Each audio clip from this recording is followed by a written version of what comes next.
ठाणे महानगरपालिकेच्या सार्वत्रिक निवडणुकीत प्रभाग क्रमांक 21 मध्ये डोईजर ठरलेल्या अपक्ष उमेदवारांचा फुगा हे चिन्हाचं लॉक केल्याचा प्रकार उघडकीस घडल्याने लोकशाहीला गालबोट लागलेला आहे।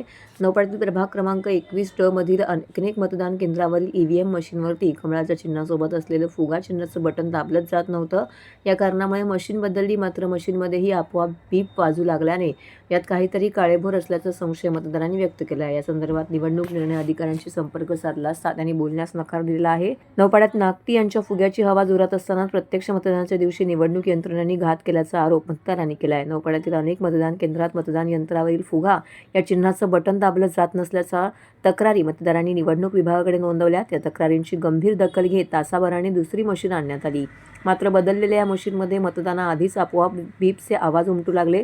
त्यामुळे संशय बळावला असून किरण नागती यांच्या फुग्याची हवा काढण्यासाठी भाजपाने निवडणूक यंत्रणांशी संगनमत करून हा घोळ केल्याचा आरोप मतदारांनी केला आहे। बाकीचे स्टाफ नाही त्याला जरा आवाज होऊन आला की नाही जबाबदार कोण आहे याला? आम्ही मतदार हो काय सांगितलं काय खोटं बोलतोय लोकांना एवढं ग्राह्य धरता का तुम्ही?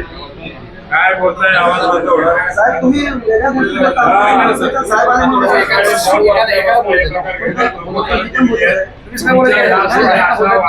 चुकीच्या गोष्टी बोलायला नको बोलतात ना किरण बोलतो ना एका वेळेला एक माणूस बोला एक खूप राऊंड करताय तुम्ही, तुम्हाला सगळ्यांना माहिती आहे टेक्निकल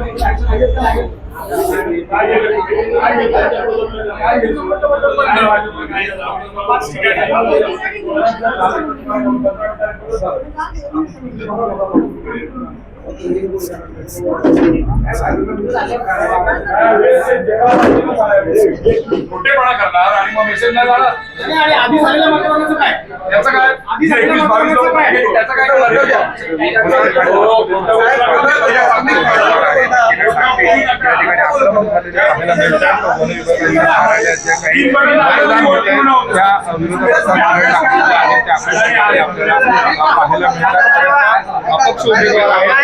तक्रार केली होती। फॉरेस्ट ऑफिस मधलं एक मशीन आहे, त्याच्यावर प्रभाग क्रमांक 21 3 क्रमांकाचं बटन ज्याची निशाणी फुगा आहे हे प्रेस होत नव्हतं। त्याच्यानंतर आम्हाला वाटलं की टेक्निकल प्रॉब्लेम असेल म्हणून आम्ही म्हटलं ठीक आहे। त्यांनी नंतर परत 2 तासांनी परत तोच इश्यू झाला, त्याच्यानंतर 1 तासांनी परत तोच इश्यू झाला। जवळपास 20 ते 21 जण अशीच परत गेली प्रेस होत नाही म्हणून। ऑब्जेक्शन त्या यांनी घेतल्यानंतर पोलिंगच्या तरी पण यांनी सांगितलं आम्ही नवीन मशीन आणतो आणि तसंच मतदान सुरू ठेवलं। मतदारांना ग्राह्य धरलं गेलं। लोकशाहीचा खऱ्या अर्थानं मला असं वाटतं यांनी खून करून टाकलाय। अशा पद्धतीचं हे वागतायत। मी स्वतः यांच्याशी बोललो येऊन, तेव्हा परत तेच त्यांनी केलं आणि आता पुन्हा तेच आहे। म्हणजे दुसरी का तिसरी मशीन आणली, परत तेच केलं त्यांनी। अधिकाऱ्यांचं असं म्हणणं होतं की टेक्निकल एरर आहे, टेक्निकल एरर। अरे पण टेक्निकल एरर सकाळपासून कसं काय येतो? सकाळपासून टेक्निकल एरर कसा काय येऊ शकतो? मला तुम्ही सांगा, एका वेळेला 4 ते 5 ठिकाणी एकाच निशाणीचं बटन कसं काय प्रेस व्हायचं थांबतं?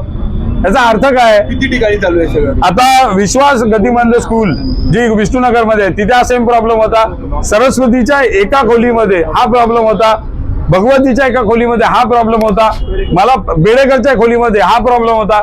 मला प्रत्येकाने येऊन सांगितलं की हा प्रॉब्लेम होतोय आणि मग लोकांनी शेवटी किती वेळ थांबणार आणि नाईलाजाने लोकांनी शेवटी ते सोडून गेले। आज जवळजवळ 20 ते 21 जण प्रत्येक सेंटर मधली जर गेली असतील तर 100-200 मतांचा प्रॉब्लेम झालाय आणि तो सकाळपासून जर असेल तर किती जणांनी ते प्रेस नसेल केलं? याला जबाबदार कोण आहे? अरे हा लोकशाही संपवण्याचाच प्रकार आहे ना। लढाई करायची तर प्रामाणिकपणे ट्रान्सपरंटली करा ना।